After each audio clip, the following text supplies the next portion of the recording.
জারি লিখেন, আবরার ফাহাদ আবু সাইদের কাতারে যুক্ত হলেন ওসমান হাদি। ইন্না লিল্লাহি ওয়া ইন্না ইলাইহি রাজিউন। জনপ্রিয় ইসলামিক আর জানান, আল্লাহ ওসমান হাদির আত্মত্যাগকে কবুল করুন, শাহাদাতের সর্বোচ্চ মর্যাদা দান করুন এবং জান্নাতের মেহমান বানিয়ে দিন।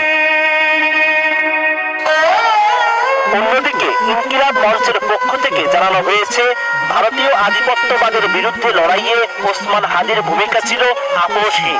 সিঙ্গাপুরে চিকিৎসাধীন থাকাকালীন তার শারীরিক অবস্থার জন্য দেশ জুড়ে তার সহযোদ্ধা ও শুভাকাঙ্ক্ষীরা দোয়া করেছিলেন। তার এই বিদায়ে শোকাহত হয়ে পড়েছেন বহু সাধারণ মানুষ। Sheikh Farid, ATN news.